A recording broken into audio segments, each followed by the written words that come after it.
ساعت از 2:30 شب گذشت که تازه من رسیدم خونه. آروم در رو باز کردم تا کسی بیدار نشه. آخه چند وقت میشه نه دلم میخواد با کسی حرف بزنم نه کسی با هم حرف بزنه. احساس کردم دستم کثیفه. پاورچین رفتم تا دستمو بشورم و بعد بخوابم. ولی هرچی میشستم تمیز نمیشد. هیچی به دستم نچسبیده بود. ولی احساس میکردم دستم هنوز کثیفه. انقدر تون صابونو روی دستم کشیدم که یک دفعه خون اومد. صابونو پرت کردم، یه دستمال برداشتم گذاشتم روی خونریزی. تا خواستم برم بخوابم یکی گفت دلم برات تنگ شده. یه نگاهی به اطرافم کردم. هیچ کس نبود. حتما خیالاتی شدم. ولی باز همون صدا گفت میگم دلم واسه تنگ شده. چیه منو نمیبینی؟ به آینه نگاه کن. سرم رو آوردم بالا. به آینه نگاه کردم. انگار خودم نبودم. چشمامو نمیشناختم. انگار یکی دیگه داشت بهم نگاه میکرد. بعد از چند لحظه تصویر توی آینه بهم گفت من واقعا دلم واسه تنگ شده. انگار همه چیز یه خیال بود. خشکم زده بود. فقط بهش زل زدم. یه چیزی ته دلم میخواست این خیال واقعی باشه. راستش احساس میکردم منم دلم یه جورایی واسش تنگ شده. ولی اون کیه؟ دلمو زدم به دریا. گفتم نمیدونم چی بگم. گفت فکر میکنی من یه خیالم؟ سرمو تکون دادم. گفت اگه واقعی بودم چی بهم میگفتی؟ یکم فکر کردم به این چند وقت، به احساسایی که تجربه کردم، به چیزی که دلم نمیخواست به هیچ کس بگم. ولی یه دفعه اومد سر زبونم. گفتم من ترسیدم. البته از تو نه. آخه تو که واقعی نیستی. گفت پس از چی؟ از همه چی.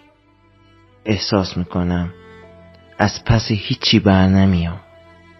گفت خب ایرادش چیه؟ یکم با تعجب بهش نگاه کردم.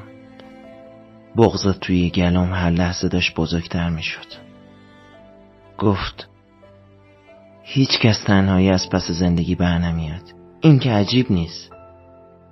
واسه همین باید یه کاری کنی که تا حالا انجام ندادی. کاری که دیگه الان وقتش انجام بدی. چی کار باید بکنم که تا حالا نکردم؟ باید کمک بگیری. آخه از کی؟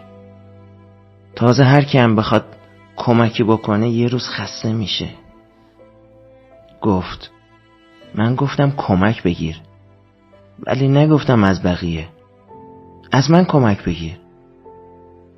از تو؟ آخه تو که من فقط یه خیالم، درسته؟ آره تو فقط یه خیالی. گفت فقط چند لحظه تو چشمام نگاه کن. بهش نگاه کردم. من تنها واقعیت دنیای تو هستم.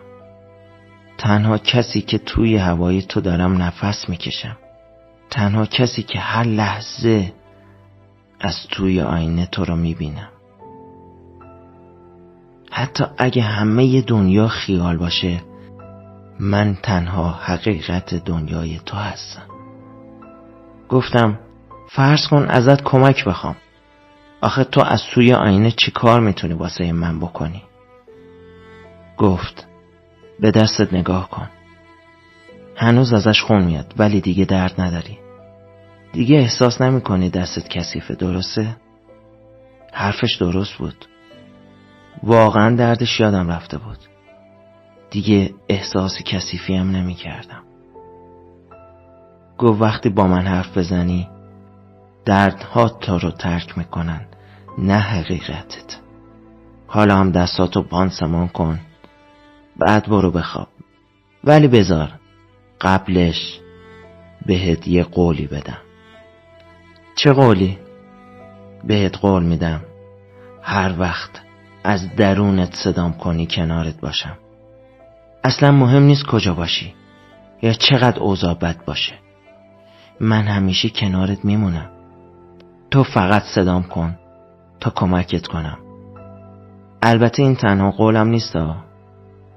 من مطمئنم امشب از همیشه بهتر میخوابی، به خصوص بعد از این مدت که حتی توی خوابم آروم نبودی. اینم راست میگفت.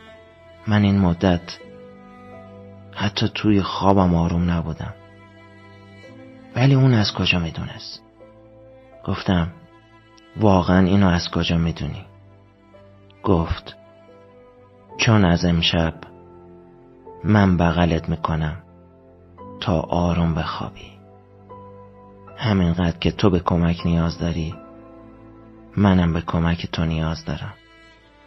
مهم نیست چقدر سخت باشه، ما با هم از پسش برمیاییم.